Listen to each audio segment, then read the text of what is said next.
Hello students, ਅਸੀਂ शुरू करन जा रहे हैं अपनी class 9th chapter 4th 2 variable linear equations दो चलों वाले रेखी समीकरण। तो साडी अज की क्लास होएगी पहला इस चैप्टर की इंट्रोडक्शन क्लास। सो असी जेकर गल करिए तो साडे कोल चैप्टर का नाम की है 2, जिसका मतलब हो गया साडे कोल 2। फिर है साडे कोल वेरीएबल, जिसकी सी गल करिए तो है साडे कोल चल। फिर है साडे कोल लीनियर, जिसनों असीं बोलते हाँ रेखी। फिर है साडे कोल इक्वेशन, जिसका मतलब है साडे कोल समीकरण। हुण साडे कोल की है कि दो चलों वाले रेखी समीकरण। सब तो पहले इस असीं गल करांगे अपनी वेरीएबल की, चल दी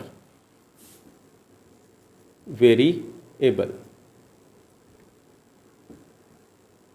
वेरीएबल सो वेरीएबल या चल साडे कोल की हुंदे हन। चल का मतलब हो गया कि तुसीं जे पंजाबी च गल करो तो चल, कोई चीज़ चल रही है, रुक नहीं रही है, स्टॉप नहीं हैगी, कॉन्टीन्यूसली ठीक है चल रही है।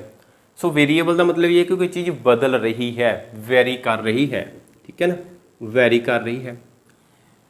सो इस दे विच साडे कोल जो समीकरण होगी, कोई समीकरण की भी आप गल करांगे हजे, मतलब कि असीं फिलहाल गल कर लीए तो जिहड़े भी साडे कोल समीकरण दे विच अल्फाबैट होणगे X Y A B C and so on, ये सारे ही साडे कोल चल जिहड़े कि हुंदे हन। पर ये समीकरण दे विच साडे कोल हुंदे किन्ने हन? दो। तो साडे कोल समीकरण दे विच दो जिहड़े कि चल जिहड़े वो होणगे। फिर है साडे कोल लीनियर रेखी। थोड़ा जिहा होर इसनूं क्लीयर करते हैं। मान लो कि साडे कोल दो व्यंजक हैं या दो अलजबरिक एक्सप्रैशन हैं 2x ਅਤੇ 3y।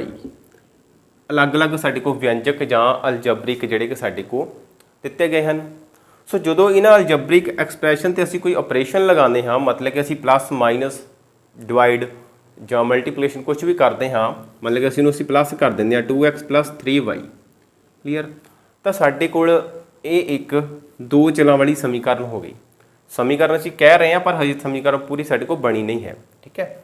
सो लीनियर का मतलब हो गया रेखी। रेखी का मतलब की हो गया, देखो लीनियर जां रेखी, इस दे विच साडे कोल घात हुंदी है जिसनों असीं पावर बोलते हाँ, ठीक है, जां जिसनों असीं इंडैक्स बोल दिंदे हाँ। इसका प्लूरल जिहड़ा हुंदा है साडे कोल, ये साडे कोल सिंगूलर है, ठीक है। इसका प्लूरल की गल करिए साडे कोल बहुवचन जिहड़ा होएगा वो इंडीसस होएगा, मतलब कि ज़्यादा घातां की या ज़्यादा पावर की गल करिए तो उसनूं असीं इंग्लिश इंडीसस कहांगे। जेकर एक घात होवे साडे कोल, मतलब कि 2 3 या 5 कोई भी एक एक्सप्रैशन दिता होवे तो उसनूं असीं इंडैक्स बोलते हाँ। हुण इहदे विच साडे कोल देखो एक्स के उपर कुछ लिखिया है, कुछ भी नहीं सानूं नज़र आ रहा होगा एक्स के उपर, ठीक है। जो साडे कोल कुछ भी नज़र नहीं आ रहा, मतलब कि कुछ भी सानूं नहीं दिता गया उपर, तो इसका मतलब इत्थे साडे कोल ऑलरेडी कितना पिया है 1। सो इसका मतलब जिहड़ी घात है साडे कोल जां जिहड़ी साडे कोल पावर है जां इंडैक्स है साडे कोल, वो साडे कोल किहदे बराबर है 1 दे। सो जो साडे कोल घात बराबर 1 होएगी तो इसनूं ही असीं रेखी बोलांगे जां लीनियर कहांगे। सो क्लीयर कंसैप्ट। वेरीएबल का भी कंसैप्ट क्लीयर हो गया साडा, दो का भी क्लीयर हो गया, दो वेरीएबल्स होणगे साडे कोल, ते साडे कोल रेखी का भी क्लीयर हो गया। हुण आ गई साडे कोल फिर समीकरण। समीकरण की होगी जो साडे कोल ये एक्सप्रैशन जो है बराबर 0 हो जाएगा तो साडे कोल एक समीकरण जिहड़ी वो बन जाएगी। सो ये साडे कोल जो 0 बराबर असीं करते हैं तो साडे कोल एक समीकरण जिहड़ी वो तैयार हो जाती है, जां जिसनूं असीं इक्वेशन जिहड़ा कि कहते हैं। सो इस तरह दी कुछ एग्जाम्पल असीं लिखते हाँ।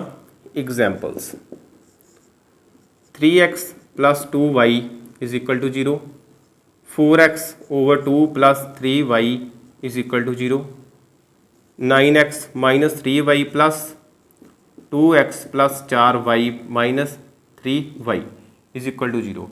हुण देखो इक्वेशन असीं थोड़ी वड्डी लिखी, जिस विच साडे कोल अलजबरिक एक्सप्रैशन कितने हो गए 5 दिते गए हैं, ठीक है। 5 टर्म्स हैं 1 2 3 4 एंड 5। पर इन्हां सारिਆਂ ਦੇ ਵਿੱਚ देखो ध्यान ਦੇ ਨਾਲ ਸਾਡੇ कोल इक्वेशन ਦੇ ਵਿੱਚ सिर्फ दो ही चल ਜਿਹੜੇ ਨੇ ਲੱਗੇ ਹੋਏ ਹਨ, दो वेरीएबल्स ने ਜਾਂ दो चल ਲੱਗੇ ਹੋਏ ਹਨ, ਕਿਹੜੇ x ਤੇ y, एक्स वाई लगे होन, इसलिए साडे कोल की है दो चलों वाली रेखी समीकरण है। ध्यान रखना कि रेखी समीकरण साडे कोल घात जिहड़ी वो नहीं आनी है। 3x प्लस 2y ਦਾ square plus 2 plus 4 is equal to 0। ਹੁਣ ਇਸ ਨੂੰ ਦੇਖੋ ਸਾਡੇ ਕੋਲ ਇਹ ਕੀ ਹੈ, इज इक्वल टू 0 है, ਸਾਡੇ ਕੋਲ ਇੱਕ ਸਮੀਕਰਨ ਹੈ। ਘਾਤ ਦੇਖੋ ਸਾਡੇ ਕੋਲ ਇਸ ਦੀ ਕਿੰਨੀ ਹੈ, ਸੋ ਇਸ ਦੀ ਜਿਹੜੀ ਘਾਤ ਹੈ ਸਾਡੇ ਕੋਲ ਉਹ ਕਿੰਨੀ ਹੈ 2। ਘਾਤ ਅਸੀਂ ਉਹ ਲੈਂਦੇ ਹਾਂ ਜਿਹੜੀ ਘਾਤ ਸਾਡੇ ਕੋਲ ਹਾਈਐਸਟ ਦਿੱਤੀ ਹੋਵੇ, ਜਿਹੜੀ ਪਾਵਰ ਸਾਡੇ ਕੋਲ ਹਾਈਐਸਟ ਦਿੱਤੀ ਹੋਵੇ ਉਹ ਸਾਡੀ ਪਾਵਰ ਜਿਹੜੀ ਉਹ ਹੁੰਦੀ ਹੈ। ਸੋ ਸਾਡੇ ਕੋਲ ਕਿੰਨੀ ਹੈ 2। ਸੋ ਰੇਖੀ ਦੇ ਵਿੱਚ ਕਿੰਨੀ ਹੁੰਦੀ ਹੈ 1। ਇਹ ਤਾਂ ਸਾਡੇ ਕੋਲ ਰੇਖੀ ਚਾਹੀਦੀ, ਸਾਡੇ ਕੋਲ ਮਤਲਬ ਕਿ ਇਹ ਸਾਡੇ ਕੋਲ ਰੇਖੀ ਸਮੀਕਰਨ ਜਿਹੜੀ ਉਹ ਨਹੀਂ ਬਣੀ। ਸੋ ਨੋਟ ਇਜ਼ ਇਕੁਅਲ ਟੂ ਰੇਖੀ ਸਮੀਕਰਨ ਜਾਂ ਫਿਰ ਲੀਨੀਅਰ ਇਕੁਏਸ਼ਨ। ਕੁਝ ਹੋਰ ਐਗਜ਼ਾਮਪਲ ਦੇਖ ਲੈਂਦੇ ਹਾਂ। s प्लस t माइनस 3/4 इधर माइनस कर लो इज इक्वल टू 0। ਹੁਣ ਇਹ ਦੇਖੋ ਸਾਡੇ ਕੋਲ ਇੱਕ ਹੀ ਸਮੀਕਰਨ ਹੈ, ਥੋੜਾ ਓਵਰ ਦੇ ਵਿੱਚ ਆ ਗਿਆ, ਸਾਡੇ ਕੋਲ ਬਟਾ ਕੁਝ ਦੇ ਦਿੱਤਾ। ਅਸੀਂ ਇਸ ਨੂੰ ਸੋਲਵ ਕਰੀਏ, ਸਾਡੇ ਕੋਲ ਆ ਗਿਆ s plus t minus 3 is equal to 4, ਜਿਹੜਾ ਇੱਧਰ ਮਲਟੀਪਲਾਈ ਹੋ ਜਾਏਗਾ ਸਾਡੇ ਕੋਲ ਆ ਜਾਏਗਾ 0। ਹੋਰ ਧਿਆਨ ਨਾਲ ਦੇਖੋ s ਤੇ t ਦੀ ਘਾਤ ਦੇਖੋ ਕਿੰਨੀ ਹੈ, ਪਾਵਰ ਕਿੰਨੀ ਹੈ 1 ਹੀ ਦਿੱਤੀ ਗਈ ਹੈ ਨਾ, ਕਿਉਂਕਿ ਕੁਝ ਵੀ ਪਾਵਰ ਨਹੀਂ ਲਿਖੀ ਤਾਂ ਪਾਵਰ ਕਿੰਨੀ ਹੈ 1। ਤੇ ਨਾਲ ਸਾਡੇ ਕੋਲ ਚੱਲ ਕਿੰਨੇ ਦਿੱਤੇ ਗਏ ਨਾ 2। ਸੋ ਇਹ ਸਾਡੇ ਕੋਲ 2 ਚੱਲ ਤਾਂ ਹੋ ਗਏ, ਰੇਖੀ ਵੀ ਹੋ ਗਿਆ ਤੇ ਸਮੀਕਰਨ ਵੀ ਹੋ ਗਏ, ਠੀਕ ਹੈ। ਉਸ ਤੋਂ ਇਲਾਵਾ ਕੁਛ ਹੀ ਨਹੀਂ ਸਾਡੇ ਕੋਲ, ਬਾਕੀ ਅਸੀਂ ਸੋਲਵ ਹੀ ਕਰ ਲੈਣਾ, ਠੀਕ ਹੈ। ਸੋ ਇਹ ਸਾਡੇ ਕੋਲ ਦੋ ਚੱਲਾਂ ਵਾਲੀ ਰੇਖੀ ਸਮੀਕਰਨ ਹੈ। ਸੋ 4 ਨੂੰ ਮਲਟੀਪਲਾਈ ਕਰਾਂਗੇ, 0 ਨਾਲ 0 ਹੋ ਗਿਆ ਸਾਡੇ ਕੋਲ ਆ ਗਿਆ s plus t minus 3 is equal to 0। ਇਹ ਰੇਖੀ ਸਮੀਕਰਨ ਆ ਗਈ ਸਾਡੇ ਕੋਲ, 2 ਚੱਲ ਹੋ ਗਏ। ਇਸ ਨੂੰ ਅਸੀਂ ਹੋਰ ਸੋਲਵ ਕਰੀਏ ਤਾਂ ਸਾਡੇ ਕੋਲ ਹੈਗਾ s प्लस t माइनस 3 ਹੈ, ਜਿਹੜਾ ਇਸ ਸਾਈਡ ਤੇ ਜਾ ਕੇ ਹੋ ਜਾਏਗਾ ਪੋਜ਼ਿਟਿਵ, ਸਾਡੇ ਕੋਲ ਇਹ ਬਣ ਜਾਂਦਾ ਹੈ। ਸੋ ਇਹ ਨਹੀਂ ਕਹਿਣਾ ਕਿ ਇੱਥੇ ਸਾਡੇ ਕੋਲ 0 ਨਹੀਂ ਆਇਆ, ਠੀਕ ਹੈ। ਇੱਥੇ ਸਾਡੇ ਕੋਲ 0 ਕਿੱਦਾਂ ਆਏਗਾ, ਜਦੋਂ 3 ਨੂੰ ਫਿਰ ਇਸ ਸਾਈਡ ਤੇ ਲੈ ਜਾਵਾਂਗੇ ਤਾਂ ਸਾਡੇ ਕੋਲ ਫਿਰ ਇੱਧਰ ਕੀ ਬਚ ਜਾਏਗਾ 0 ਬਚ ਜਾਏਗਾ। ਇਸ ਲਈ ਜੇਕਰ ਇੱਧਰ 0 ਹੋਵੇ ਜਾਂ ਕੋਈ ਐਨੀ ਅਦਰ ਨੰਬਰ ਹੋਵੇ ਤਾਂ ਸਾਡੇ ਕੋਲ ਸਮੀਕਰਨ ਜਿਹੜੀ ਹੀ ਅਖਵਾਉਂਦੀ ਹੈ। ਹੁਣ ਜੇਕਰ ਅਸੀਂ ਇਸ ਦੀ ਜਨਰਲ ਫਾਰਮ ਦੀ ਗੱਲ ਕਰੀਏ, ਇਕੁਏਸ਼ਨ ਦੀ ਜਨਰਲ ਫਾਰਮ, ਤਾਂ ਉਹ ਸਾਡੇ ਕੋਲ ਕਿਸ ਤਰ੍ਹਾਂ ਦੀ ਹੁੰਦੀ ਹੈ, ax plus by plus c is equal to 0। ਇਹ ਹੁੰਦੀ ਆ ਸਾਡੇ ਕੋਲ ਕੰਪਲੀਟ 2 ਚੱਲਾਂ ਵਾਲੀ ਰੇਖੀ ਸਮੀਕਰਨ ਜਾਂ 2 ਵੇਰੀਏਬਲ ਲੀਨੀਅਰ ਇਕੁਏਸ਼ਨ। ਸੋ ਜਿਹਦੇ ਵਿੱਚ ਦੇਖੋ ਸਾਡੇ ਕੋਲ x ਵੀ ਵੇਰੀਏਬਲ ਹੈ, y ਵੀ ਵੇਰੀਏਬਲ ਹੈ, 2 ਵੇਰੀਏਬਲ ਆ ਗਏ ਸਾਡੇ ਕੋਲ। ਇਹ ਸਾਡੇ ਕੋਲ ਕੌਨਸਟੈਂਟ ਨੰਬਰ ਹੁੰਦਾ ਹੈ। ਕੌਨਸਟੈਂਟ ਦਾ ਮਤਲਬ ਕੋਈ ਵੀ ਸਾਡੇ ਕੋਲ ਜਿਹੜਾ ਕਿ ਨੰਬਰ ਹੋਵੇਗਾ, ਕੋਈ ਸੰਖਿਆ ਦਿੱਤੀ ਹੋਵੇਗੀ, ਠੀਕ ਹੈ, इज इक्वल टू 0। सो ये नंबर इस साइड पर भी हो सकता, जिस तरह असीं 3 नूं कीता है, फिर उस साइड पर नंबर आएगा तो साडे कोल फिर इधर 0 जिहड़ा वो बच जाएगा। सो ये जो ए बी लगे हैं साडे कोल, ए जिहड़ा है साडे कोल एक्स दा कोफिशेंट। कोफिशेंट का मतलब असीं लिखांगे इसनूं गुणांक, जिसनूं असीं कहंदे हां। हुण गुणांक की गल क्लीयर करनी होवे तां वो संख्या जिहड़ी गुणा हो रही है किहदे नाल, एक्स दे नाल। एक्स नाल गुणा की हो रहा है, ए, दोवें इकट्ठे पे हैं साडे कोल, इहदा मतलब ए एक्स नाल गुणा हो रहा है तो एक्स जिहड़ा वो ए नाल गुणा हो रहा है। सो एक्स का कोफिशेंट की आ गया साडे कोल ए। सो इसी तरह साडे कोल वाई दा बी साडे कोल आ गया वाई दा कोफिशेंट जां गुणांक आ जाएगा।